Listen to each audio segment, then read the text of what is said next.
Ser judío en el siglo XXI es un desafío de reinterpretación de los valores de una cultura muy antigua, aprender y descubrir cómo plasmarlos y manifestarlos en un escenario totalmente moderno, distinto. O sea, ser judío en el siglo XXI específicamente es el desafío de mantener una cultura antigua en un mundo moderno, sin caer en una especie de nostalgia o museo o solamente en un asunto histórico, sino darle vida.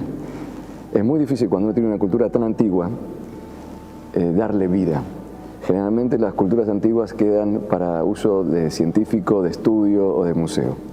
Y lo que tenemos que hacer como judíos, me parece que el desafío de cada judío es darle vida y actualidad a esos conceptos que fueron vertidos y enseñados y difundidos hace más de 4.000 años.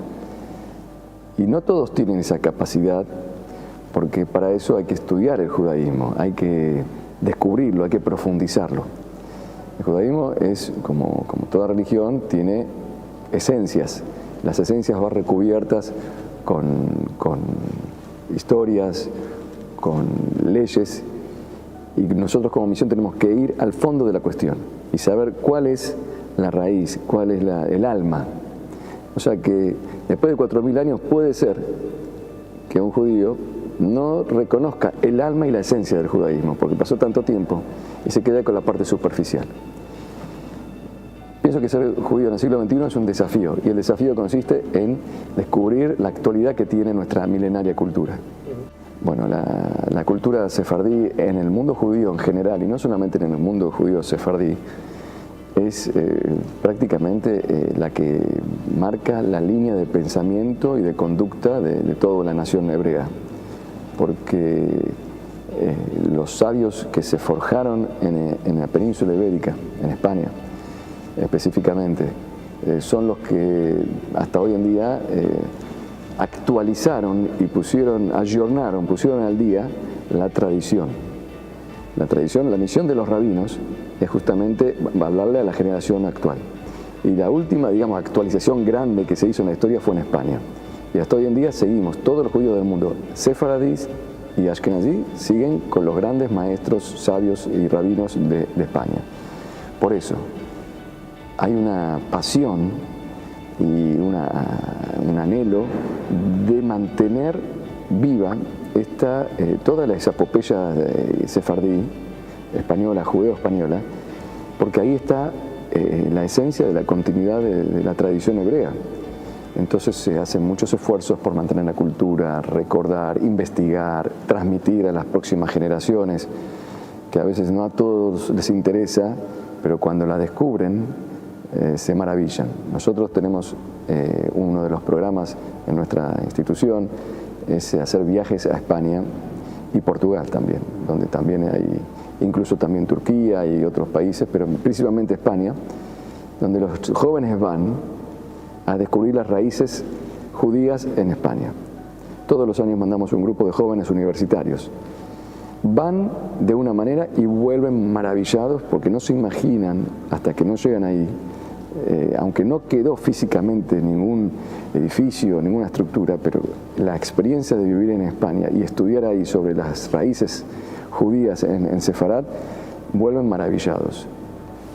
El diálogo interreligioso tiene un valor sumamente clave en lo que es la paz y la armonía de la sociedad. Desde los tiempos remotos, los conflictos entre los pueblos tenían una base sustentada en las creencias religiosas. Y eso fue gran parte, el motivo más que de traer paz al mundo, la religión trajo guerra al mundo. Porque a la gente le costaba aceptar a alguien que opine o piense distinto a uno mismo. Se separaban, se creaban prejuicios. O sea, la religión, en el aspecto genérico, tuvo un aspecto negativo hacia la sociedad. Convencer a todos que piensen de una sola manera sería un proyecto para la paz, pero es un poco complejo. Entonces es más fácil ayudar a la gente a comprender que las personas todos tienen distintas opiniones y que otro puede pensar distinto, pero también es un ser humano como yo, es un hijo de Dios como yo, somos seres humanos, hermanos, y tenemos distintas opiniones. El diálogo interreligioso, que más que todo es el estar en contacto con personas de otra religión y ver que tenemos las mismas inquietudes, las mismas necesidades, los mismos problemas, y podemos pensar distinto y vivir juntos. No se trata de ponernos de acuerdo en establecer una religión para todos, porque eso sería utópico y no sería positivo incluso para la sociedad. Lo que se trata del diálogo interreligioso, como lo vemos nosotros, es generar armonía y promover la convivencia entre distintas personas con distintas creencias. Eso es el elemento esencial. Con el Papa Francisco, cuando él fue cardenal primado de Buenos Aires, de Argentina, uno de los proyectos que teníamos era exportar al mundo este espíritu que reina en este país, en Argentina, que es un espíritu de convivencia, porque es una sociedad formada por inmigrantes de distintas culturas, de distintas religiones, donde viven todos juntos, no hay sectores, no hay barrios, y realmente hay una convivencia muy llamativa entre musulmanes, cristianos y judíos, y una de las ideas nuestras era promover algún tipo de exportación. Miren, algo tenemos para exportar, algo podemos mostrar que somos realmente un modelo. Pero después seguimos trabajando, pero él ya es el Papa Francisco, y bueno, esa fue la última conversación que tuvimos con él aquí en Buenos Aires. En la educación, o sea, a través de los establecimientos primarios y secundarios, es fundamental primero que todo que allí se crean espacios de conocimiento mutuo. Cuando uno crece junto con un compañero en un ámbito, porque educación no solamente es leer un libro o escuchar una clase, es convivir.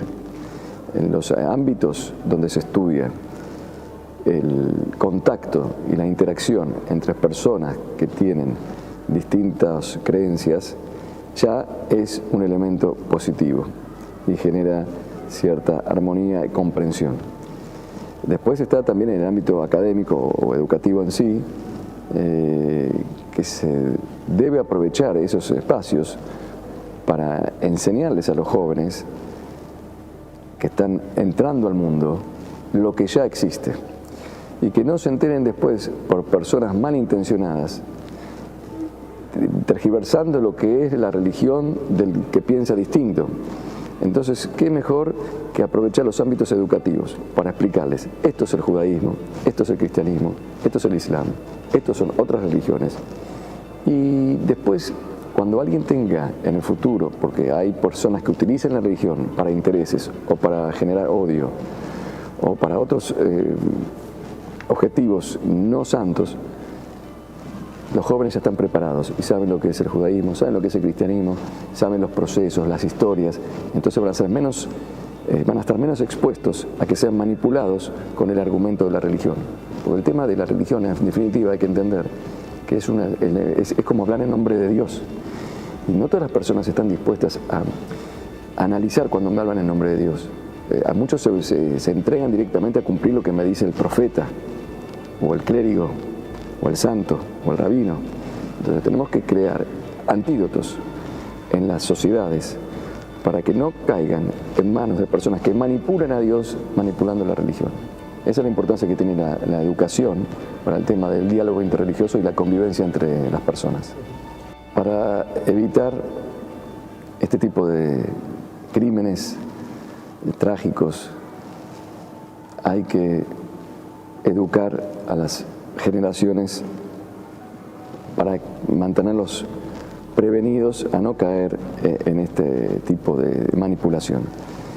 La educación, la formación, el conocimiento es el arma fundamental para combatir cualquier inclinación hacia el extremismo, el terrorismo o el fundamentalismo.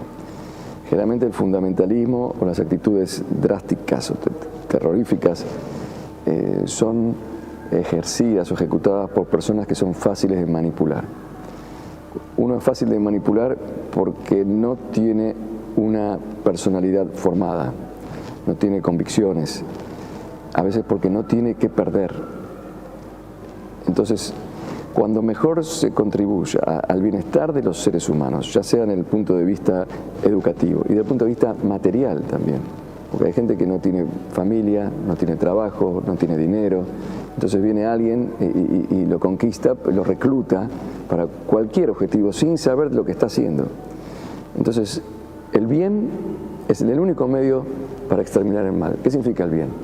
Procuremos el bienestar de todas las personas, sin distinción de credo. Cuando mi vecino está bien, entonces mi vecino no me va a envidiar, no me va a perseguir, no me va a odiar, no me va a querer atacar. Cuando mi vecino está mal, entonces puedo sin querer generar la envidia y el odio me puede hacer mal. Hay una historia famosa de un hombre próspero en un campo y todos los demás no prosperaban y él prosperaba. Entonces preguntaron, ¿cómo haces por qué prosperamos más que los demás? Dice, porque yo los buenos granos que tengo de trigo se los doy también a mis vecinos que tienen campos para que los planten. Las aves que van mezclando las semillas de un campo al otro, cuando me traen la semilla del vecino, me traen mi propia semilla que es la buena. Entonces siempre mi campo tiene buenas semillas. Hay otras personas que tienen campos y se guardan las buenas semillas para él y al vecino de al lado no le dan las buenas semillas. Entonces también se perjudican porque los pájaros le traen semillas malas. Buscar el bien de los demás es el único camino. Los gobernantes, los dirigentes comunitarios, los líderes religiosos deben buscar el bienestar de las personas. Si no hay bienestar, entonces siempre hay caldo de cultivo para el terrorismo, el fundamentalismo y el odio. Hay que hacer cosas, entonces, para eliminar los clichés. Rezar solamente no sirve. Entonces, nuestra experiencia personal fue, por iniciativa de un grupo católico aquí en Argentina, que tenía esta inquietud de los clichés y los prejuicios que existen en los jóvenes hacia, en este caso, los judíos, de hacer visitas a un centro judío, a una sinagoga, de escuelas católicas argentinas. Entonces, en la visita, ven el lugar y tienen una charla, en este caso era conmigo, ya hicimos más de 1.500 alumnos que vinieron a nuestra institución, donde los alumnos muy inteligentes de escuelas secundarias no me dejaban ir con las preguntas. La pregunta se permite formular y escuchar la pregunta y responder, eso es lo que destruye un prejuicio y un cliché. Entonces los jóvenes, eso está en nuestra tradición en la Agadá de Pesaj, en preguntar y contestar. Si uno va a venir a dar un discurso para destruir los prejuicios, no lo va a lograr. Tengo que dejar que el joven hable y que pregunte con libertad y responderle. Y si no entiende, de darle la oportunidad de que vuelva a preguntar hasta llegar a desmenuzar lo que le inquieta. De hecho, fue muy exitosa esa experiencia que tuvimos aquí con los jóvenes católicos que se fueron realmente maravillados, no porque se convencieron de que el judaísmo es bueno o no es bueno, es porque descubrieron que es una cultura interesante, buena y que no tiene por qué generar susto a los que no lo conocen. Todo lo que es desconocido genera miedo. Entonces, conocer genera amistad. Menorá es una organización para jóvenes que se fue gestando desde la comunidad sefardí justamente, y para jóvenes, en principio era para jóvenes judíos, para crearles un ámbito donde puedan ellos conocer sus tradiciones, primero que todo, porque a veces uno quiere darle a conocer al resto del mundo las tradiciones y ellos mismos no las conocen. Ellos como judíos deben ser voceros de su propia tradición cuando alguien le pregunte, porque un rabino no puede hacer el trabajo del diálogo interreligioso y de la convivencia, todos tenemos que hacerlo. Entonces este primer fundamento de esta organización, que se hizo muy grande para todos los jóvenes universitarios en Argentina, es que los jóvenes descubran sus propias tradiciones hebraicas, judías. Más allá de eso, se aprovechó la temática religiosa del judaísmo para crear una contención a los jóvenes. Hoy los jóvenes pasan por situaciones de muchos estímulos, muchas pruebas, y no es fácil lidiar hoy con una sociedad donde hay tanta competencia, tanta tecnología, tantos cambios, y el cable a tierra, o más que todo, como decimos nosotros, el cable al cielo un poco, nos ayuda para llevar adelante nuestra vida.